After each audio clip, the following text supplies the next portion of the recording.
സംസ്ഥാനത്തെ വൈദ്യുതി പ്രതിസന്ധി പരിഹരിച്ചെന്ന് മന്ത്രി കെ കൃഷ്ണൻകുട്ടി. ഇന്നു മുതൽ വൈദ്യുതി തടസ്സം ഉണ്ടാകില്ലെന്നും കേന്ദ്രത്തിൽ നിന്ന് വൈദ്യുതി ലഭിക്കുമെന്ന ഉറപ്പ് കിട്ടിയെന്നും മന്ത്രി അറിയിച്ചു. ലോഡ് ഷെഡിംഗ് ആയിരുന്നില്ല, ട്രിപ്പിംഗ് കാരണമായിരുന്നു ഈ ദിവസങ്ങളിൽ സംസ്ഥാനത്ത് വൈദ്യുതി മുടങ്ങിയത് എന്നാണ് മന്ത്രിയുടെ വിശദീകരണം. ഓവറായിട്ട് വരുമ്പോൾ ട്രിപ്പാകുകയാണ്, പവർ കട്ടിംഗ് അല്ല, ട്രിപ്പാകുകയാണ്. ഓവർലോഡ് വരുമ്പോൾ ട്രിപ്പാകുകയാണ്. ഇനിയും കൂടുതലായിട്ട് നമുക്ക് 250 മെഗാവാട്ട് കിട്ടിയില്ലെങ്കിൽ വരുന്നുള്ളൊരു പ്രതീക്ഷയിലാണ് അവർ ചെയ്തത്. അത് ഇന്നലെ കിട്ടി. പ്രശ്നം അവസാനിച്ചപ്പോൾ ഇന്നലെ തന്നെ ലോഡ് ഷെഡിംഗ് ഇല്ലല്ലോ. കാലാവസ്ഥയിൽ വന്ന മാറ്റവും ഇലക്ട്രിക് വാഹനങ്ങൾ പെരുകിയതും തിരിച്ചടിയായെന്നും മന്ത്രി പറഞ്ഞു. പ്രതിസന്ധി സമയത്ത് വേഗത്തിൽ തീരുമാനമെടുക്കാൻ റെഗുലേറ്ററി കമ്മീഷന് ഉത്തരവാദിത്തമുണ്ടെന്നും മന്ത്രി പരോക്ഷമായ വിമർശനം നടത്തി.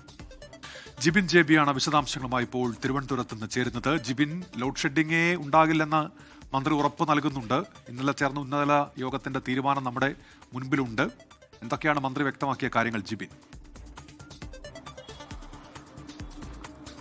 ഉന്മേഷൻ റസ്ന, ഈ വൈദ്യുതി പ്രതിസന്ധിയുമായി ബന്ധപ്പെട്ട് കഴിഞ്ഞ ദിവസം ചേർന്ന ഉന്നത ഉദ്യോഗസ്ഥരുടെ യോഗത്തിലാണ് വൈകുന്നേരം 6 മണി മുതൽ 12 മണി വരെയുള്ള സമയങ്ങളിൽ അരമണിക്കൂർ വൈദ്യുതി മുടങ്ങുമെന്നുള്ള ഒരു കാര്യം വാർത്താക്കുറിപ്പിലുണ്ടായിരുന്നു. പക്ഷേ ഇതിന് വിപരീതമായാണ് ഇന്ന് മന്ത്രി വിളിച്ച വാർത്താ സമ്മേളനത്തിൽ പറയുന്നത്. കാരണം മന്ത്രി പറഞ്ഞത് സംസ്ഥാനത്ത് നിലവിൽ ലോഡ് ഷെഡിംഗ് ഇല്ല എന്ന് മാത്രമല്ല, ഈ പവർ കട്ടാവുന്നതിന് മന്ത്രി വിളിക്കുന്ന പേര് ട്രിപ്പിംഗ് എന്നാണ്. അതായത് വൈദ്യുതി ഓവർലോഡ് ആകുന്ന സമയത്ത് താനെ പവർ കട്ടാകുന്ന സംവിധാനമാണ് ട്രിപ്പിംഗ്. അത് മാത്രമാണ് സംസ്ഥാനത്ത് ഉണ്ടായിരുന്നതെന്നാണ് മന്ത്രി വിശദീകരിച്ചത്. പക്ഷേ ഇന്നു മുതൽ ട്രിപ്പിംഗ് ഉണ്ടാകില്ല എന്നുള്ള ഒരു കാര്യം കൂടി അദ്ദേഹം കൂട്ടിച്ചേർത്തു. അതിന് കാരണമായി പറയുന്നത് സംസ്ഥാനത്ത് നിലവിലുണ്ടായിരുന്നത് 250 മെഗാവാട്ട് വൈദ്യുതിയുടെ കുറവ് മാത്രമാണ് ഉണ്ടായിരുന്നത്. അത് ഇപ്പോൾ കേന്ദ്രത്തിൽ നിന്ന് ലഭിച്ചു തുടങ്ങി. അത് മാത്രമല്ല 200 മെഗാവാട്ട് കറണ്ട് കൂടംകുളം ആണവ നിലയത്തിൽ നിന്നും കൂടി സംസ്ഥാനത്തേക്ക് ലഭിച്ചു തുടങ്ങി. അതുകൊണ്ട് തന്നെ സംസ്ഥാനത്ത് നിലവിൽ വൈദ്യുതി പ്രതിസന്ധിയില്ല. അതുമാത്രമല്ല, ഈ മഴയുമായി ബന്ധപ്പെട്ട് ഡാമുകളിലേക്ക് വീണ്ടും വെള്ളമെത്തി തുടങ്ങി. അതുകൊണ്ട് തന്നെ KECB തന്നെ വൈദ്യുതി ഉൽപ്പാദനം കൂട്ടുകയും ചെയ്തിട്ടുണ്ട്. തുടർന്ന് സംസ്ഥാനത്ത് ഈ വൈദ്യുതി പ്രതിസന്ധി ഏറെക്കുറെ പൂർണ്ണമായി പരിഹരിക്കാൻ സാധിച്ചു എന്നുള്ള ഒരു കാര്യം കൂടിയാണ്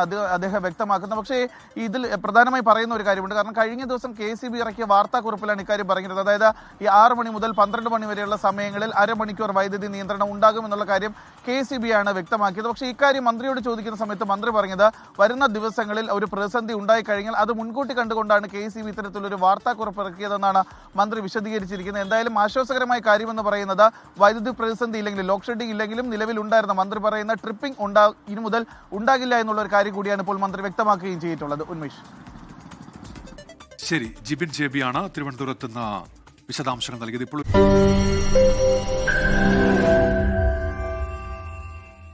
ലോകത്തെവിടെയായാലും ഏത് സമയത്തും 24 വാർത്തകളും ഓഗ്മെന്റഡ് റിയാലിറ്റി പാക്കേജുകളും എക്സ്പ്ലെയിനറുകളും വിശദമായി കാണാൻ ഞങ്ങളുടെ യൂട്യൂബ് ചാനൽ നിങ്ങൾക്ക് സബ്സ്ക്രൈബ് ചെയ്യാം.